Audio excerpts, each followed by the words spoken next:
Vamos girar o assunto aqui, agora é 2h42. Neste fim de semana, os candidatos à presidência da República participaram de um debate promovido pelo SBT com a parceria de outros veículos de comunicação. O que se esperava é que as propostas de cada partido fossem colocadas à mesa e então discutidas, mas não foi bem assim que aconteceu. De início, Simone Tebet fez ataques ao presidente da República e o candidato à reeleição, Jair Bolsonaro. Na pergunta, Tebet acusou o Bolsonaro de ofender as mulheres, tirar dinheiro das merendas escolares e de não enxergar o problema que atinge as crianças do Brasil. Pietra Bertolazzi, o que você achou desse debate que a gente teve até um padre dessa vez? Você sentiu falta de alguém no debate?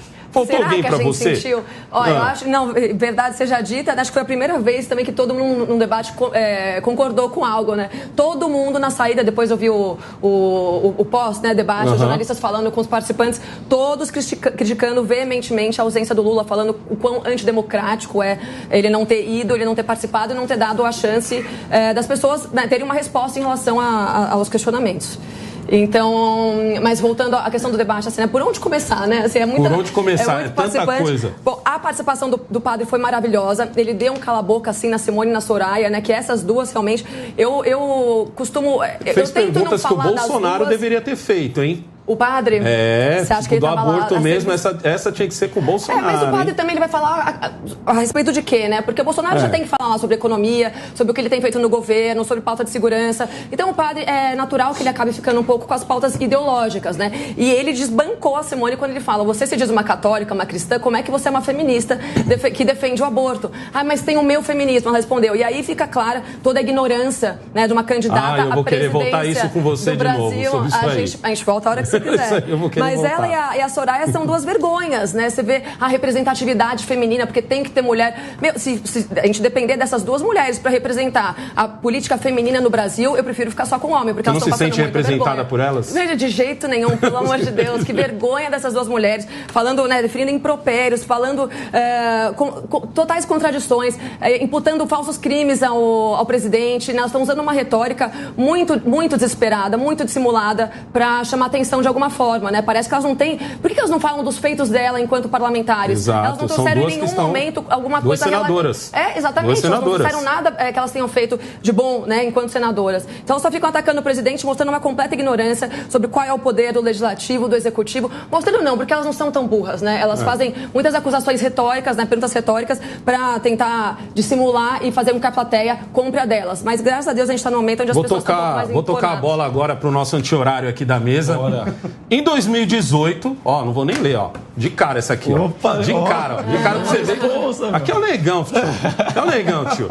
Em 2018, Fernando Haddad, certo, tuitou que quem não vai pro debate, é bundão que chama quem não vai pro debate, por quê? Porque ele estava se referindo a Jair Bolsonaro, que tinha tomado uma facada, estava de bucho rasgado, certo? Fazendo o seu tratamento, já tinha passado por outras cirurgias, então não dá para ir pro debate, não dá para você dizer que esse cara faltou ao debate. Vamos dizer que ele tem o atestado. A pergunta é muito simples. Lula não foi para esse debate. Lula é um bundão? Não, e aí eu devolvo, inclusive, uma pergunta para a Pietra. Bolsonaro é antidemocrático? Porque ela disse que em 2018... Perdão, ela disse que agora... Você ainda não respondeu a pergunta. Ela disse... Eu já vou responder. Ela disse que... Ele vai ocupar o tempo, né? Ela disse que o Lula é antidemocrático por ter faltado num debate que ele tinha outro compromisso, dois compromissos do Rio de Janeiro no mesmo dia. Enfim, ele justificou isso posteriormente. Mas você o chamou de antidemocrático porque ele faltou um debate. Ele levou na barriga, Bolsonaro, então, ele estava em condições. A equipe médica, na época, falou que ele estava em condições de participar. Falou que ele estava com condições? Você pode recuperar. Dê um Google que você vai ver. Dê um Google que você vai ver que a equipe médica... Você é mentiroso, Leonardo. Ele estava completamente debilitado. Ele estava usando uma bolsa de colostomia. Não estou questionando ideia do que é uma bolsa de colostomia. Você iria a público com pessoas ao teu redor para você debater política com uma bolsa de colostomia. A pergunta é muito simples. O Lula foi um bundão? Não foi um bundão. Ele foi o quê, então? Parafraseando o Fernando Haddad. Já que ele acusou o Bolsonaro, ele xingou o Bolsonaro Bolsonaro, a esquerda xingou o Bolsonaro até não poder mais naquela época. Tá que ele justifica agora? Disparado na frente, no povão. Disparado. Ele não precisa ficar recebendo uma série de patadas de graça de pessoas que têm quase 3% de... Outros nem Leonardo, isso, lá é a oportunidade dele de mostrar que ele é o cara. Tudo bem. Você está falando, então, que a soberba dele fez com que ele já presumisse a vitória, então ele falou, não preciso mais ir. Não preciso estar lá, porque a vitória é... É desnecessário? Como que é desnecessário, Leonardo? Sabe por que ele não vai? Porque ele não tem como explicar as acusações, as condenações de corrupção a respeito dele. A justiça nunca justificou. Ela só mudou. Não, olha, querida, eu não preciso de novo ler os autos para falar qualquer coisa, para ter um bom senso e saber o que aconteceu. A gente sabe o que aconteceu. Que Sérgio Moro me mostre a página onde tem as provas contra Lula. Eu desafio, Sérgio Moro, deu aqui, ligue pra Jovem Pan, ligue pra mim, você tem pessoas que a gente conhece em comum. Gente, eu preciso trazer o Marcelo, eu preciso trazer o Marcelo aqui pro debate, porque sinceramente eu não senti que foi respondido. Eu acho que era uma pergunta simples. Não, disse que não é bundão. Olha, respondi que não. Você respondeu que não? Eu respondi que não. Então, ô Marcelo, o que você achou desse debate? E, sinceramente, é meio terrível esse formato de debate, né? Olha, mas é curioso. Eu não vou querer ser isentão aqui, não, mas está dentro das regras do jogo. A estratégia o cara define. A estratégia dele foi, como eu já estou muito na frente, supostamente, por pesquisas eleitorais que supostamente estão realmente apresentando o quadro. Então, eu não vou, por quê? Porque eu não posso me colocar na situação que eu fiquei lá no primeiro debate, em que todos mostraram, ou tentaram apresentar, que ele era, na palavra dos outros, tá? Jamais viria da minha, ladrão. Foi o que todos tentaram dizer. Ali, ele simplesmente usou como estratégia e disse, eu não vou. Agora, o mais interessante é que talvez, se a gente comparar aquele primeiro debate com o segundo, é curioso, porque parece que o Lula simbolicamente disse para todos nós que sem ele o debate político, a política fica melhor. Porque houve uma evolução, apesar de continuarem ali naquela questão pessoal, mas é isso que vai dar por causa do formato do debate. Eu senti que foi um debate mais light, comparado com o primeiro debate. Melhor. O Bolsonaro estava tranquilaço. E olha que coisa curiosa. O Bolsonaro tomou 1,5 litro de maracujá, mano. Estava muito tranquilo. Surgiram coisas muito interessantes ali. O padre Kelmon, eu tenho a impressão que esse é o nome. O padre Kelmon. O padre Kelmon, por exemplo, entrou no jogo. Ninguém sabia quem ele era. A partir de agora as pessoas falam, olha que esse líder aqui aparecendo aí. É um cara novo, conservador, que está aparecendo. Eu não entendi por que ele entrou.